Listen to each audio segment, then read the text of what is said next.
Meus irmãos da Rede Web TV Colmeia, nós estamos hoje aqui em São Paulo recebendo o nosso irmão Thomas, que ele tem difundido o federalismo, não só como partido, mas como uma ideia. Então eu vou primeiro perguntar para ele um pouquinho do currículo dele, já que a família dele veio da Hungria, e eu gostaria que ele começasse até contando um pouco desse início do currículo dele, para a gente começar a falar propriamente do federalismo. Quem é o maçom Thomas? Bom, boa tarde a todos, ou boa noite, né? A hora que estiverem vendo essa imagem. Meu nome é Thomas Korontai, eu sou descendente de húngaros, nascido aqui em São Paulo. Sou empresário, sou agente da propriedade industrial e sou o fundador do movimento federalista, que é composto de duas entidades. Do Instituto Federalista, que é uma entidade técnica, uma OCIP, né, uma organização social civil de interesse público, uma associação sem fins de lucro, e é uma entidade técnica, cultural, né, de difusão e preparação de projetos e difusão do projeto federalista, formação de legislação, etc. Tem uma série de atividades de fundo cultural e técnico por parte dessa instituição. E a outra entidade é um braço político, que chama-se Partido Federalista, porque nenhuma proposta de qualquer tipo de reforma no país pode ser conduzida sem que seja pela via política partidária. Como nenhum partido, nenhum dos 35 partidos tem qualquer compromisso em transformar o país numa federação de verdade, e talvez até porque nem conheçam direito isso, embora a gente tenha falado com muitos partidos ao longo desses 25 anos de movimento federalista, a gente decidiu criar um partido e com princípios muito próprios, muito característicos, tanto em termos de ação partidária interna. Aqui os filiados aqui mandam, não existe caciquismo, esse tipo de situação que existe em outros partidos. E o programa, né, que o programa é absolutamente inovador, porque nós defendemos o federalismo pleno das autonomias estaduais, do ponto de vista legislativo, tributário, judiciário e administrativo. Ou seja, uma reforma da federação para este país. Bom, é interessante, ele foi antecipando bastante, ele fez um resumo do que vai ser a entrevista. Mas nós vamos por parte, como diria o Jack Stripador. Vamos começar a perguntar e definir.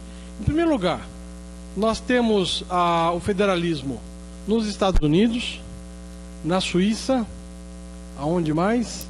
Na Alemanha. Bom, só por aí pode parar, que já deu para perceber que é alguma coisa que pode valer a pena.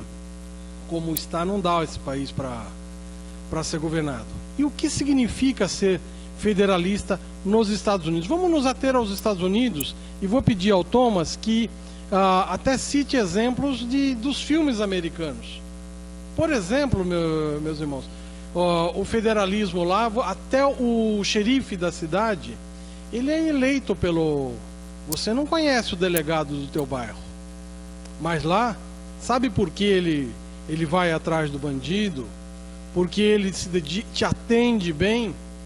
Porque depois você não vota nele. Então eu gostaria que você, Thomas, fosse meio prático quanto a isso e citando esses exemplos. Não, você tem um sistema acadêmico de falar e o que fica difícil às vezes de entender. Então eu queria saber o que é esse federalismo, se é aquele negócio que todo mundo trabalha e divide o dinheiro para todo mundo, fica no local. Como é que funciona essa história do federalismo? Por que esses países citados, Estados Unidos, Suíça, Alemanha, se deram tão bem ao longo da sua história? Será que o Brasil vai poder também dar uma volta na sua história? Eu acho difícil. E por quê? Porque temos muitos corruptos aqui políticos corruptos. Mas qual é a solução?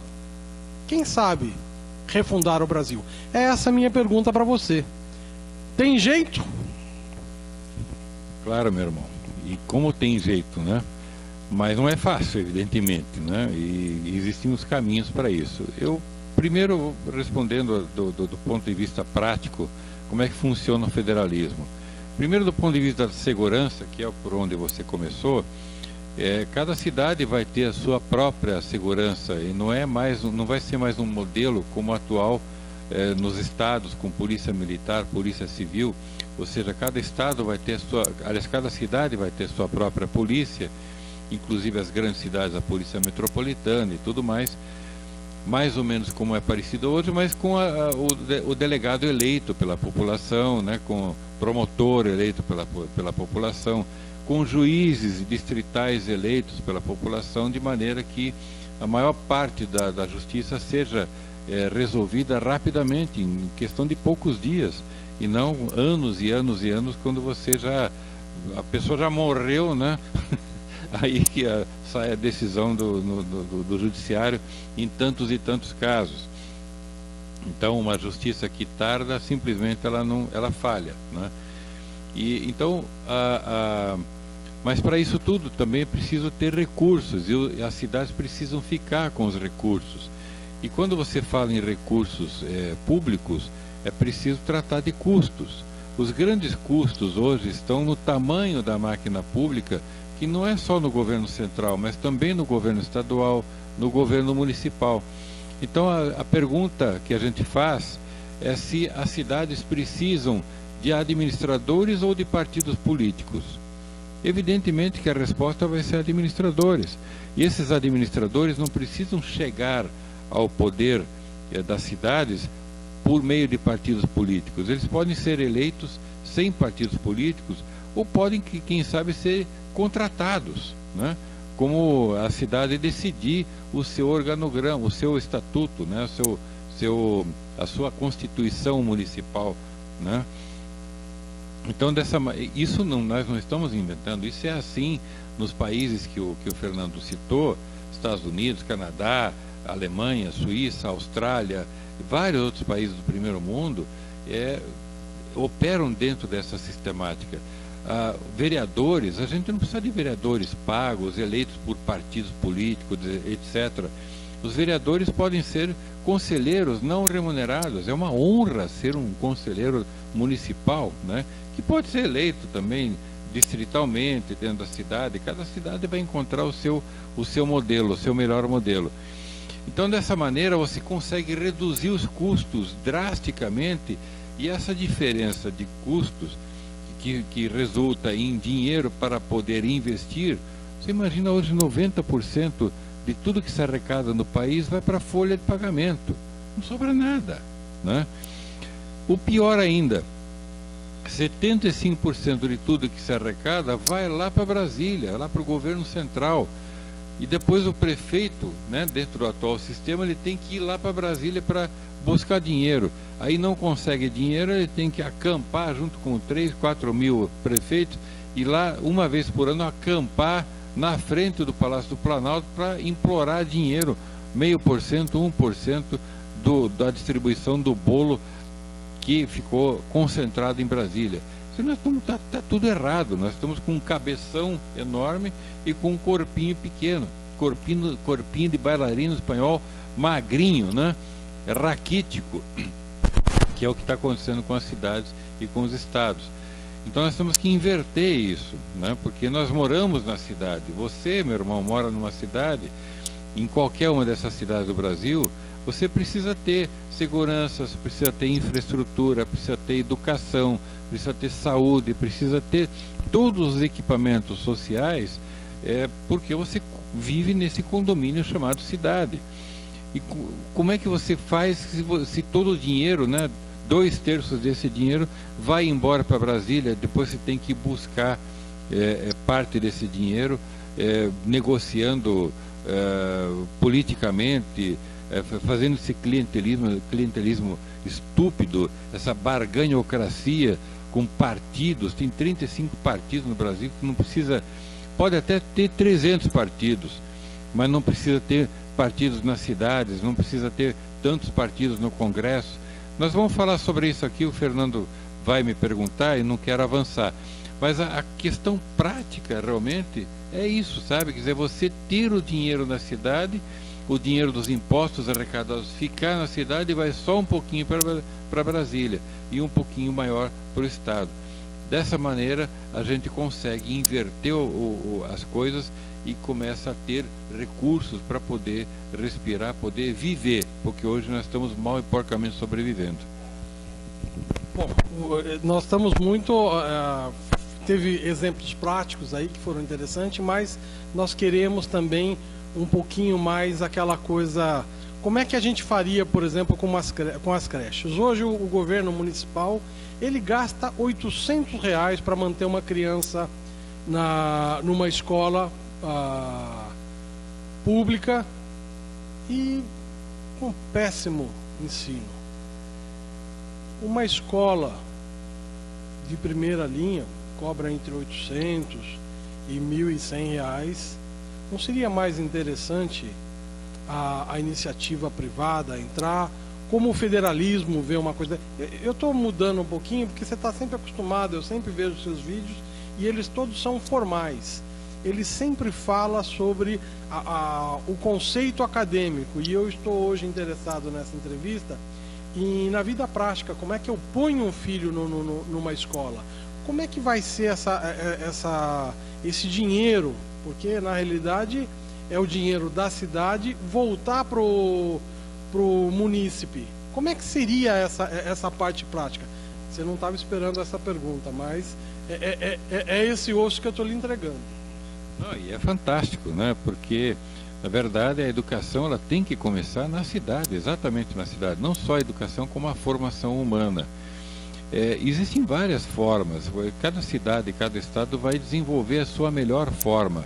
A grande sacada do federalismo é justamente permitir que cada cidade, cada estado escolham os seus próprios modelos. Um dos modelos que a gente recomenda sempre é o de voucher, né? Ou seja, que se o estado tem que pagar, digamos, a educação do ensino fundamental e do ensino médio, por que não dar o voucher, dar um cheque educação, né, que tem algumas experiências bem-sucedidas, principalmente nos Estados Unidos, onde surgiu isso, e a família vai escolher o colégio onde é que vai gastar. Ele não pode gastar aquele cheque, ele só pode pagar a educação. Então, dessa maneira, a gente vai começar a ver uma competição das escolas, inclusive privadas, né, que podem receber o cheque do Estado, porque daí um cheque com fundos, né, e dessa maneira haver uma competição entre as escolas. Mas de uma forma geral, a educação ela tem que começar na cidade, tem que começar na comunidade, inclusive com a família participando. E principalmente, você falou em creche, né? A creche hoje, ela está eu não quero generalizar, porque às vezes existem honrosas exceções, mas de uma forma geral as creches viraram depósito de criança, né? E um ser humano, ele tem que ter a sua iniciação, né, vindo ao mundo, é uma iniciação afetiva, é uma construção emocional. Então, se não houver essa iniciação afetiva, essa construção emocional, tanto dentro da família, muitas vezes a família vive em zonas de risco, né? Não tem condição, não tem educação, não tem formação suficiente, então vai caber à comunidade, vai caber à escola, as creches inclusive, de uma maneira que se dê essa formação afetiva, essa construção emocional, porque não adianta depois a pessoa ter 3 faculdades e ser uma anta emocional, sabe? Quer dizer, não vai ser feliz nunca, vai acabar indo para droga, vai acabar indo para outros desvios que a gente está observando na sociedade, são pessoas vazias, né? Isso está acontecendo, não é só no Brasil, é no mundo inteiro está acontecendo isso.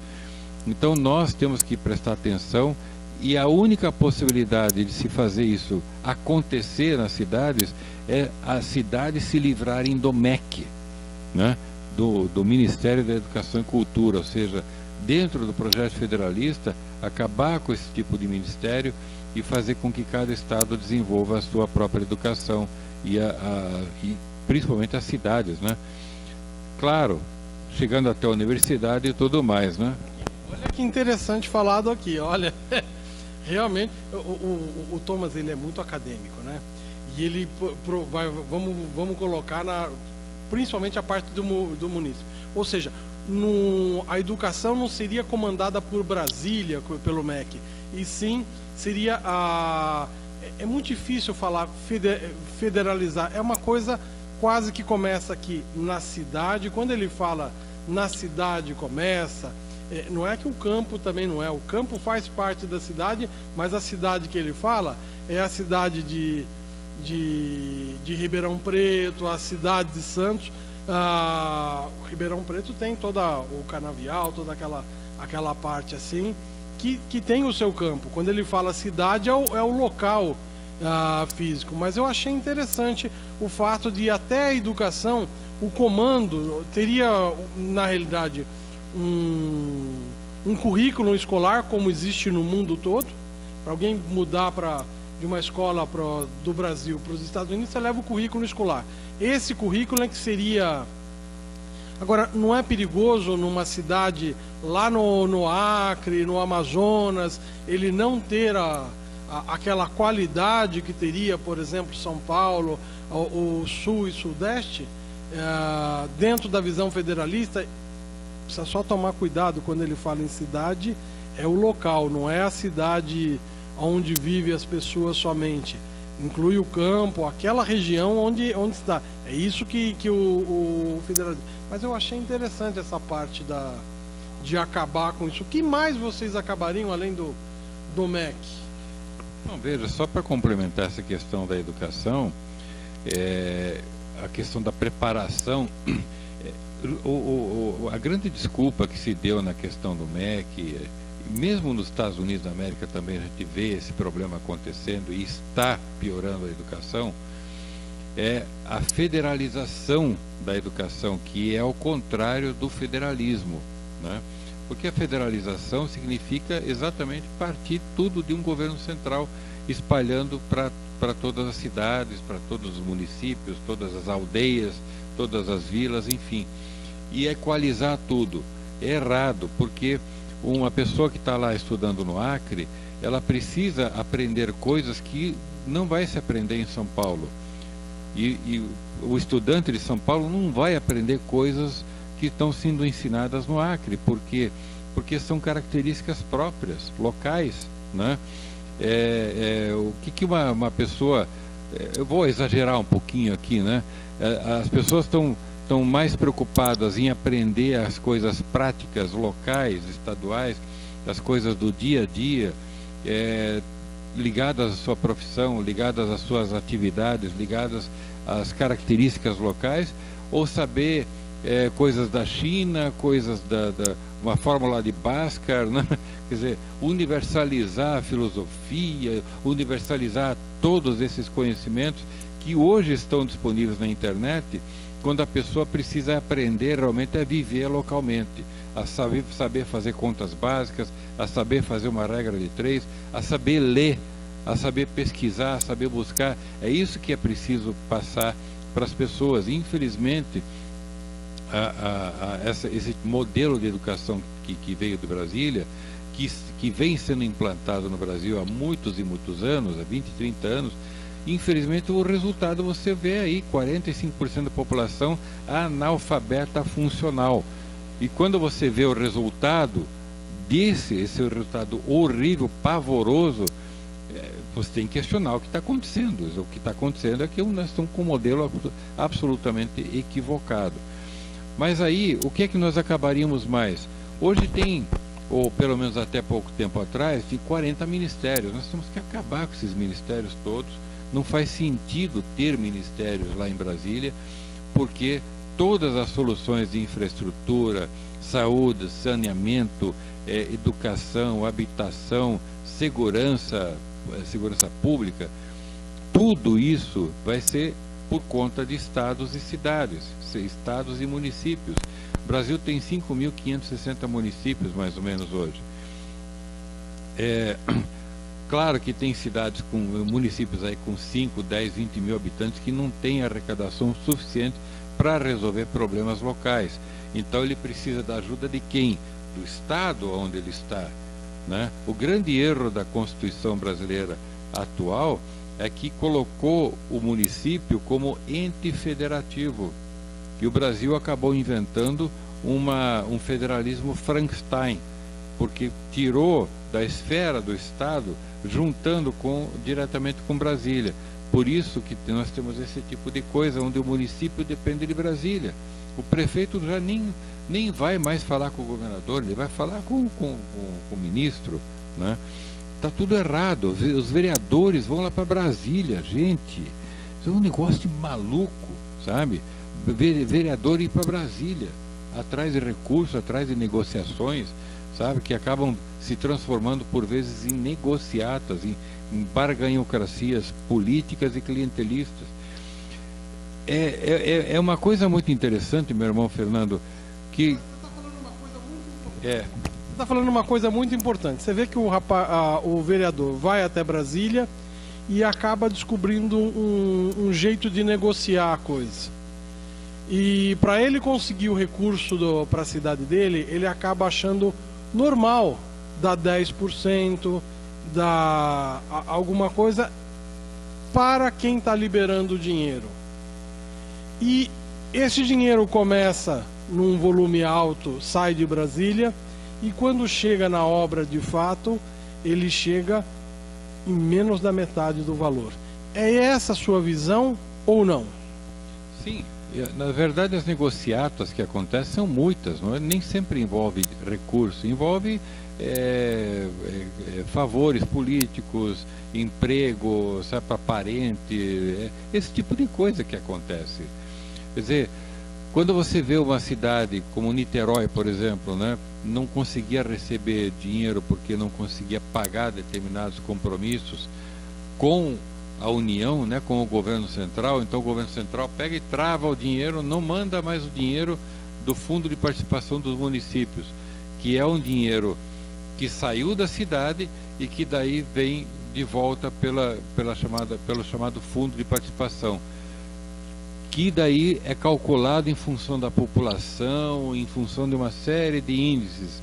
Lá no Paraná tem uma cidade chamada Bocaiúva do Sul, onde o prefeito, que já faleceu, mas ele se tornou famoso no Brasil porque ele, para aumentar a receita do Fundo de Participação, que viria desse dinheiro de Brasília, ele proibiu a venda de camisinhas na cidade, que é para incentivar o aumento da população, né? Inventou lá de fazer um campo de pouso de discos voadores, sabe?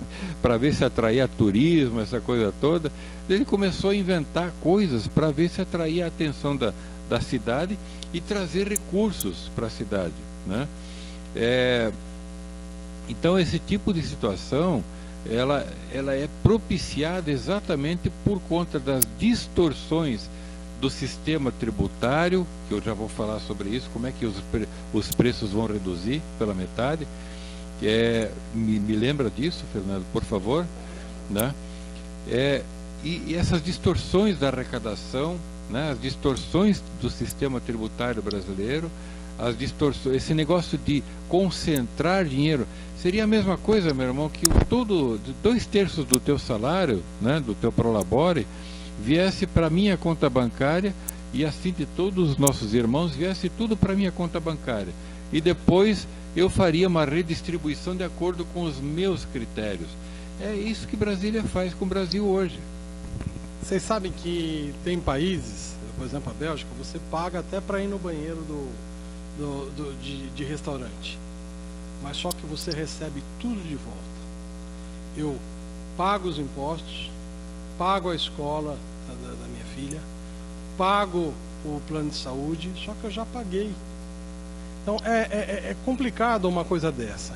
Eu vou estar então perguntando como é que o federalismo resolveria, ou como é que é o modelo para eu não ter de pagar novamente 2 vezes, porque eu estou cansado. Eu pago a escola já no imposto, teria direito a uma escola decente para os meus filhos, e não tenho. Eu já pago o imposto, teria direito a um hospital público decente, e não tenho. Por isso que eu sou obrigado a ter. Pago imposto para ter as ruas decentes aí, e ela está uma cratera. Tiraram outro dia uma foto da Lua e aqui das ruas de São Paulo. Não se sabia qual era a Lua. Como é que o federalismo vê e resolve?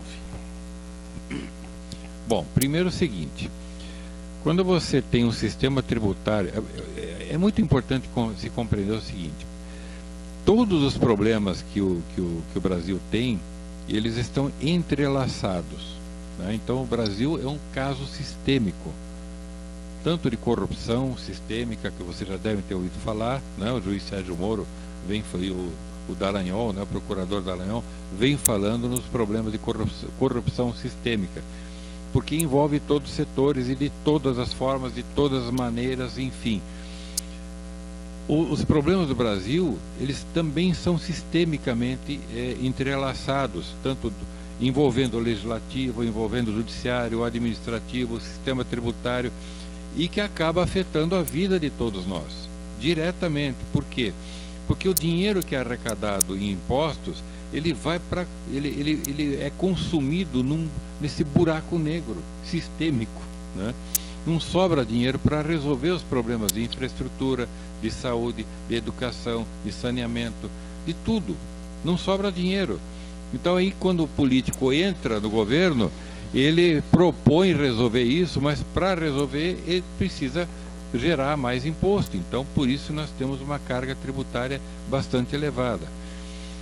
Mas como é que se resolve isso objetivamente? Bom, nas cidades, quando você tem o dinheiro arrecadado sobre o consumo, e somente sobre o consumo, e talvez o IPTU, talvez o ISS, cada cidade vai decidir que tipo de imposto, que tipo de tributação que vai existir. Como não vai existir uma Câmara de Vereadores superfaturada, sabe? As câmaras de vereadores, elas custam um absurdo, custam muito mais do que os salários dos vereadores, mas muito mais mesmo. O salário dos vereadores é coisinha pequena, é imoral, mas é coisinha pequena diante do custo das câmaras de vereadores. Por isso que eles gastam fortunas nas campanhas, porque tem alguma coisa, sabe, que ninguém prestou atenção ainda nas câmaras de vereadores e nas prefeituras. Por que todo político quer o orçamento, todo partido quer o ministério tal ou a secretaria tal porque tem o maior orçamento? Pô, peraí, tem alguma coisa. Eu quero cuidar de um setor que tem o maior dinheiro, o maior orçamento, porque tem mais dinheiro público lá. Por que será? Qual é o interesse? Fica difícil a gente pegar e sair acusando todo mundo, mas a pergunta que não quer calar é essa. E aí não sobra dinheiro para fazer as coisas que têm que ser feitas. Quando você tem dentro do federalismo, a cidade livre para fazer a sua forma de condução da gestão pública, é exatamente como um condomínio. Você paga a taxa do condomínio, mas você vê o retorno. Se você não vê o retorno, você tira o síndico. É assim que tem que acontecer nas cidades também. Então, você vai enxergar as soluções na saúde, vai enxergar os problemas na infraestrutura, vai enxergar as soluções, né, na infraestrutura, no saneamento, porque quando a cidade não tem recurso, ela vai pedir dinheiro para o Estado, ou vai se juntar com outras cidades. Nos Estados Unidos e na Inglaterra tem os chamados condados, né? E vai se juntar com 5, 10, 15, 20 municípios para fazer, por exemplo, um hospital de referência que atenda a todos eles, não precisa vir para a capital, uma universidade que atenda os interesses dos estudantes locais, ou seja, interesses localmente, é preciso formar agricultores mais preparados, agrimensores, gente especializada no agronegócio, em todos os sentidos. As coisas todas mudaram no mundo, não dá mais para ficar com aquele negocinho da enxadinha, né, da cultura orgânica, somente assim não dá mais. Hoje está tudo interligado, a cebola varia o preço porque depende do valor lá da commodity lá de Chicago, né? Quer dizer, tudo isso está interligado pelas redes, pela internet. Todas as pessoas, então, elas começam a interagir de acordo com os interesses locais, mas ligados globalmente. Quer dizer, é outro mundo. O Brasil vai virar um outro mundo com o federalismo. As pessoas vão começar a ter resultado nas suas vidas e vão começar a observar também, dentro de um sistema tributário novo, onde a arrecadação ela é imediata, ela é transparente e o custo de arrecadação tem que ser baixo, né? E como é que é feito isso? É simples, é retirar todos os impostos das empresas. Mas como assim? Empresa não é para pagar imposto? Não vai pagar mais imposto? Não. Quem paga imposto é o consumidor. Nós é que temos que pagar imposto. Podemos até pagar imposto sobre rendas, mas não exatamente imposto sobre salários, né? Isso é importante. Ou seja, não é a indústria que vai pagar o imposto, e sim o usuário. Presta atenção, nós já falamos aqui sobre a educação, como fazer, desde uma creche a uma escola. Falamos sobre a saúde, até de várias cidades se juntarem para fazer um hospital para si mesmo. E agora estamos falando numa coisa muito importante. Eu estou só parando às vezes você aqui, senão a coisa vai se tornando acadêmica, vai falando e as pessoas acabam não entendendo. Quer dizer, nos Estados Unidos também é assim, não é a indústria que paga, e sim o usuário, porque eu estou acostumado realmente o cupom, e dependendo da cidade, a gente vai em Nova York, é um imposto, você vai em Hoboken, que é ali do lado, muitas coisas assim, de roupa, de frio, de repente nem se cobra imposto. É isso mesmo que você está falando? O imposto ele passa a ser sobre o consumo. E o nosso sistema ele vai ser um pouquinho diferente dos Estados Unidos. Por quê? Porque nós vamos estabelecer um sistema tributário que tributa somente o consumo, de maneira que o Estado determine a sua alíquota, o município determine a sua alíquota livremente e uma alíquota fixa para a União. É evidente que alíquotas como para bebidas, cigarros e outros tipos de coisas assim, vão ser alíquotas bem mais altas, diferenciadas, enfim. Mas vamos imaginar o seguinte: se uma coisa é vendida por 10, sem os tributos, ela poderia ser vendida sem nenhum tributo por 10, e ela é vendida por 20 com os tributos, quanto por cento de tributação você acha que existe? É o dobro, 100%. Só que no Brasil isso é visto da seguinte forma: uma coisa é vendida a 20 com tributos e R$10 são os tributos. Então, portanto, metade é tributo. Então é uma forma de enganar com uma linguagem, uma figura de linguagem, dizendo que a metade é tributo. Não. Essa metade, na verdade, ela é o pior, porque é 100%, é o dobro. Porque se uma coisa custou 10 e é vendida por 20, temos uma tributação de 100%. Portanto, a tributação é a mais alta do planeta sobre os produtos. A água, por exemplo, paga 140%. Tem produtos que pagam 200%, 300% de imposto. Eu peço a palavra porque é importante falar sobre, principalmente de imposto, de dinheiro, né, que é muito importante.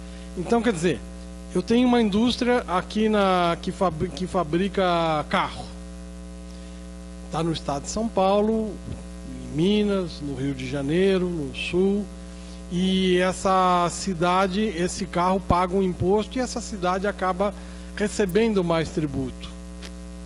Ou seja, ele fabrica o carro, o que ele vender na cidade, o tributo é dele.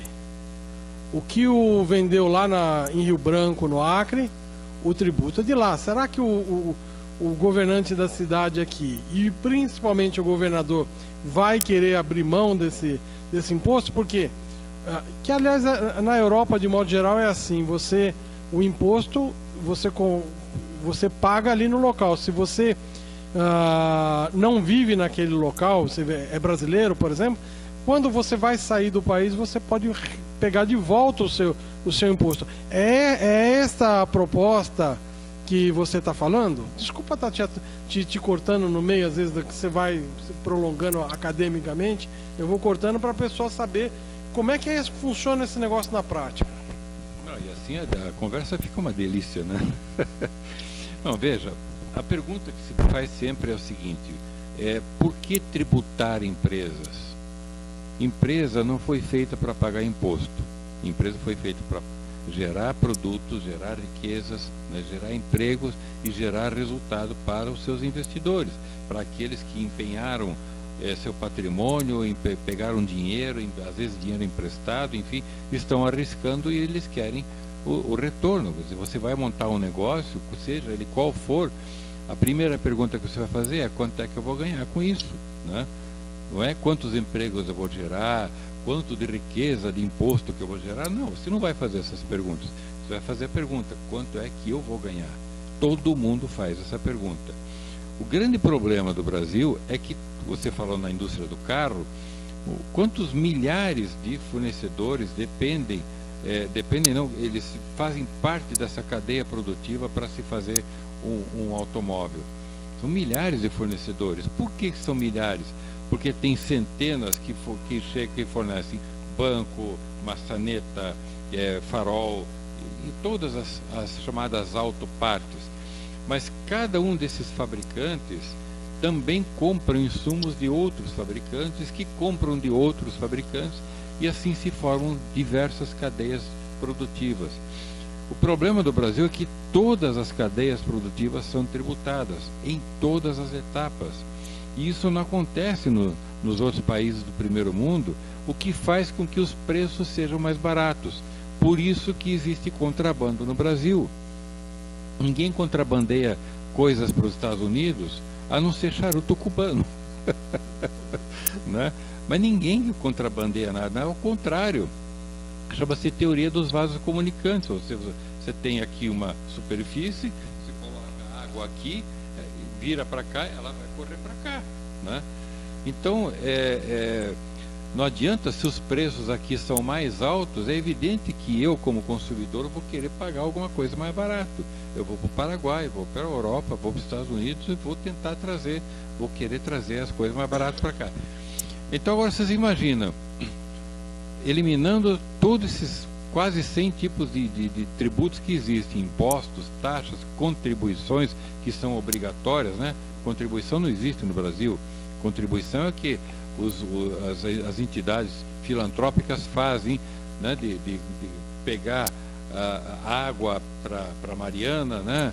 Pegar, como aqui na maçonaria, né? Tem um monte de água aqui, nossa, comida, cestas básicas. Eu fiquei maravilhado com o volume de doações, mas isso é contribuição, é voluntário. No Brasil, contribuição é obrigatório do ponto de vista tributário, né? Então, tudo isso faz com que nós paguemos a maior carga tributária do planeta sobre produtos, né? E não tenhamos a maior carga tributária sobre o PIB. Nós temos a 13ª maior carga tributária do PIB em relação a outros países. 13ª. Como é que outros países têm uma carga tributária maior do que a nossa em relação ao PIB e são mais competitivos? Porque não tributam essas etapas na cadeia produtiva, não tributam as empresas. Essa é a diferença. Tributa ao consumo, tributa ao consumidor. Você vai na loja, quanto é? custa 10 e mais X de imposto. Você paga o imposto, né, paga o produto, paga o imposto, o comerciante recolhe o imposto para o governo, no banco. O banco, no nosso caso aqui, na nossa proposta, vai já mandar automaticamente para a conta bancária do município a alíquota correspondente, a alíquota do Estado e a alíquota da União. O custo de arrecadação, que hoje é absurdo, né? São vários centavos, né? 20, 30, 40 centavos sobre cada real, vai cair para 2, 3 centavos de arrecadação, e a disponibilização do dinheiro é D1, né? Ou seja, no dia seguinte já está disponível para o Estado e para o município e para a União. Olha que interessante o que ele acabou de falar. Ou seja, eu fiz a seguinte pergunta para ele: a fábrica do carro não paga imposto e o imposto é recolhido no local onde vendeu. Foi isso que foi essa a tese. Então, em Ribeirão Preto, Santos, quando vendeu um carro, o imposto, se a pessoa viver naquela cidade, o imposto é pago ali. Se ela viver em Santos, o imposto é pago ali e fica ali localmente, fazendo a divisão, já que, pelo que eu entendi, do que for referente do governo do estado, o que for do município e o que for para o federal, ali naquela hora ali. Inclusive eu achei interessante isso daí. Ou seja, a divisão já é feita. A pessoa não precisa ir buscar lá nem o governador ir pedir nada, nem o prefeito ir pedir nada, porque ali, e principalmente, eu vendi 10, recebi sobre 10. O outro vendeu 100, ele recebe sobre 100. É isso mesmo? Exatamente isso. Agora, meu irmão, imagine que com isso vai haver uma redução de 50% de todos os preços do Brasil. Em média, 50%. Ou seja, vai dobrar o poder de compra de todos os salários do Brasil. Novamente, por exemplo, se você for aqui no Chile, esses carros aqui que custam 40 mil dólares, você compra lá por 20 mil dólares. E nos Estados Unidos, seguramente esses mesmos carros são vendidos a 15 mil dólares. Então, já que porque o Brasil, quando exporta, ele não exporta, ninguém exporta imposto. Então, na hora se abate.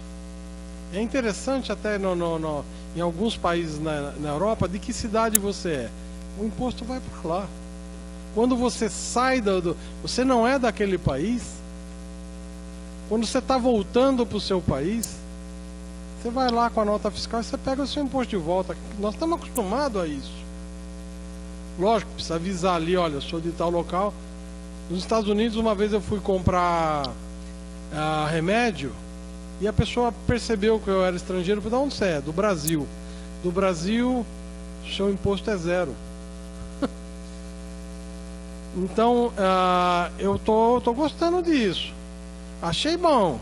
Então, nós já vimos a educação, desde a creche, da escola. Você viu que ele falou num voucher aí? Achei interessante esse negócio. É o Bolsa Família, né? Só que é o Bolsa Escola. É pago para o pai escolhe a escola onde o filho vai estudar e é pago. E o município, que é o detentor do dinheiro do voucher, ele vai entrega ao pai com a única finalidade de pagar a escola. Presta atenção. Saúde, ao ponto de ser municipalizada, de vários municípios montarem hospitais de referência. Olha outra coisa interessante. Impostos, não cobrar da indústria e para não exportar o imposto, e sim, no momento que a pessoa comprou o carro, a geladeira, o fogão, as coisas, é que ali tem o imposto e já é feita a divisão bancária na mesma hora. Desculpa estar me intrometendo. Estou fazendo de uma forma não acadêmica porque o Thomas ele conhece muito. E esse conhecer muito às vezes não não vai na prática do dia a dia de como troca o pneu do carro. Por isso que eu estou me intrometendo nisso, Thomas. Então, e já falou uma outra coisa interessante, de até acabar com o vereador.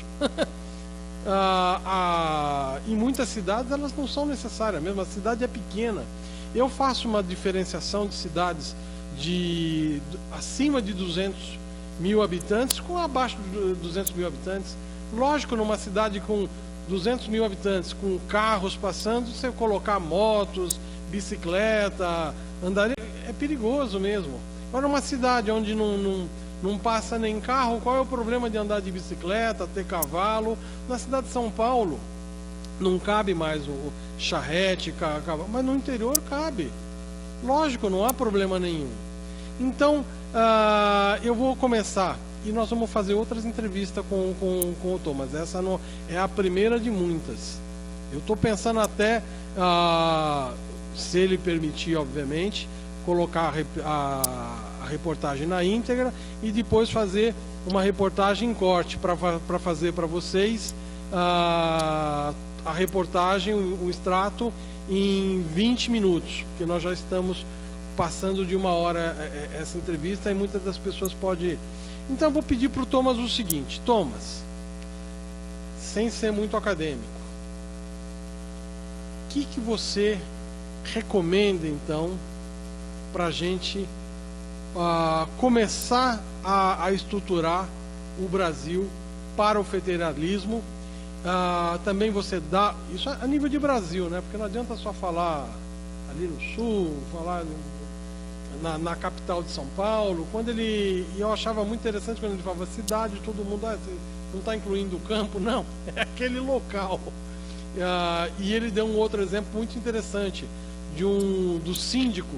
Na Itália, inclusive, o prefeito chama síndaco, que é o síndico da cidade. É interessante. Então, vamos começar fazendo e ele vai partindo para as conclusões finais para a nossa TV Web Rede Colmeia. Bom, Fernando e meus irmãos, o que acontece é o seguinte: o Brasil está amarrado numa Constituição com mais de 3.000 itens e que se chama Constituição Cidadã. Só que essa Constituição, 2/3 não estão regulamentados, então não vale absolutamente nada, né? E o terço que está valendo, juntamente com 5,2 milhões de normas legislativas desde 1988. Eu vou repetir: 5,2 milhões de normas legislativas nas 3 esferas de governo, ou seja, no governo municipal, estadual e o federal. Então, é lei que não acaba mais, né? Me perdoem. Então, o que acontece? O Brasil está amarrado. Não tem como fazer reforma nenhuma, porque já entra alguém com uma adinha aqui, com um impedimento lá. Não tem como fazer nenhum tipo de reforma. A gente precisa substituir essa atual Constituição por uma nova. Reinventar o Brasil? Tem que refundar o Brasil. Não tem saída. Tem que refundar o Brasil, porque é a partir da troca da Constituição que a gente consegue, a matriz das leis, né, que a gente consegue fazer com que todo o sistema seja alterado, dê autonomia para os estados, fazer suas próprias constituições. Por exemplo, maioridade penal. É possível que cada estado possa discutir isso hoje? Não. Cada estado vai poder discutir isso, vai poder adotar qual é a maioridade penal para cada estado. Pena de morte, cassino, aborto, trabalho forçado, prisão perpétua, todos esses aspectos civis e penais vão ser discutidos em cada estado e decididos pela população de cada estado. É assim que tem que funcionar, é assim que funciona uma federação, né? E hoje não é possível fazer isso se você não substituir a Constituição. Para poder substituir a Constituição, é preciso que todo mundo saiba disso. O Brasil inteiro, o povo brasileiro deseje isso, tome conhecimento e deseje isso. Para isso acontecer, é preciso que você, formador de opinião, leve essa ideia adiante. Para poder conhecer um pouco mais, tem um site chamado federalista.org.br. Depois acho que o irmão vai fazer a geração, né, do GC. E me perdoem, mas realmente atacou a garganta. E com isso a gente vai conseguir instrumentalizar o povo brasileiro com um partido político chamado Federalista, que faz parte de todo esse movimento, juntamente com o Instituto Federalista, que já existe também, para formular as novas leis, uma nova Constituição, que já está disponível, um ensaio constitucional num site chamado constitucionalfederalista.org.br. Tem um ensaio com 87 artigos, 19 disposições transitórias, já está em discussão com a sociedade, porque a ideia é chegar ao ponto em 2018 com um partido registrado federalista, com todo mundo tomando conhecimento disso e desejando isso, a ponto de eleger um presidente da República que vai pegar esse texto já consolidado, sistematizado e consolidado,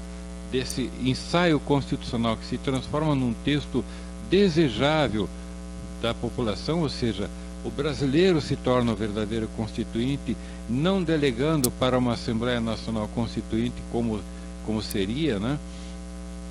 Porque essa Assembleia Nacional Constituinte ela vai ser cooptada, como sempre foi, por todo tipo de lobby. Agora vai cooptar, vai fazer lobby com 150 milhões de pessoas que têm direito a voto hoje, vai fazer lobby com 200 milhões de brasileiros, não vai dar certo. Os lobistas não vão conseguir fazer isso. Então é o brasileiro que vai receber o direito de poder votar num referendo constitucional para substituir a atual Constituição por esse novo texto. Mas para isso a gente precisa eleger um presidente da República Federalista por meio de um partido chamado Federalista. Então é uma forma de se conduzir um processo de maneira que é o povo que é o dono do país que vai dizer: nós queremos isto. Então independe de outros partidos, independe de Sarney's da vida, independe das oligarquias, dos populistas, independe de tudo, simplesmente depende da população. Mas para essa mensagem chegar à população, depende dos formadores de opinião, de se entusiasmarem com essas ideias, levarem adiante, acreditar que é possível, porque o Henry Ford dizia: se você acredita numa coisa ou não acredita, você está certo de ambas as formas. Se você não acredita que vai dar certo, você está certo, não vai dar certo mesmo. E se você acredita que vai dar certo, você está certo também, porque vai dar certo. Foi assim que ele desenvolveu a indústria de carros, do nada, né? E é assim que as transformações são feitas, quando você passa a acreditar. Daqui a pouco esse movimento federalista, eu falo de movimento porque tem gente que não quer fazer parte de partido, mas quer a ideia, quer que a ideia aconteça. Então vai ajudar a colher assinaturas para registrar esse partido, vai ajudar a espalhar essas ideias, vai ajudar às vezes até financeiramente. Vou dar um trocadinho lá para eles poderem manter a secretaria, fazer as coisas acontecer, porque não existe almoço grátis.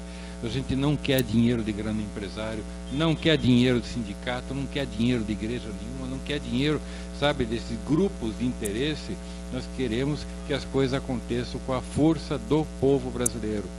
Desta maneira a gente tem condições de mudar o país. E eu queria dizer mais uma coisa, meu irmão Fernando. Nós, maçons, temos a oportunidade espetacular, depois de mais de 100 anos, dos nossos irmãos do passado fizeram e honraram e criaram as glórias da maçonaria, pelas quais a gente fala todos os anos, reverenciando os grandes irmãos maçons da época da monarquia, da república, do início da república, e que depois nunca mais aconteceu nada. Então nós temos a oportunidade, como maçons, honrando os nossos juramentos como patriotas, de mudar o país. De mudar o país de verdade, de influenciar a história como os nossos irmãos nos Estados Unidos fizeram. Eles fundaram os Estados Unidos da América com base nesses preceitos. A nossa arvorezinha, né, que você vai, depois o irmãozinho vai colocar no ar, a nossa árvore são 3 esferas, os nossos 3 pontinhos, né? Tudo é baseado, todo o projeto é baseado no 3 esferas de poder, os 3 poderes, os 3 elementos que conduzem todo o movimento federalista. O movimento federalista é a beleza, porque expõe as ideias, o partido é a força e o instituto é a sabedoria. Gente, é um negócio assim. O tronco é a Constituição. O tronco da nossa árvore é a Constituição enraizada, toda essa árvore enraizada na nação brasileira. É o único símbolo que tem todos os seus elementos relacionados com toda a temática, com todo o projeto federalista. Então, meus irmãos, nós temos uma oportunidade extraordinária de interagir, de influenciar, de fazer acontecer. Não deem mais bola para partidos políticos e outras coisas. A gente pode fazer exatamente com este Partido Federalista, com o movimento federalista, com o Instituto, do jeito que você quiser. Então, por isso a gente não pode dizer que o movimento federalista é partidarizado. Não, é um movimento que vai trazer a revolução federalista de forma democrática, um tsunami para a gente passar limpo o Brasil, de maneira como o Boris Casoy fala, e acabar com essas vergonhas em todos os sentidos que estão acontecendo nesse país. É a nossa grande chance, meu irmão. Vamos em frente. Obrigado, Thomas. E aos maçons. A maçonaria nunca fez nada. Sempre os maçons que fizeram. Thomas, foi uma honra muito grande receber a sua entrevista.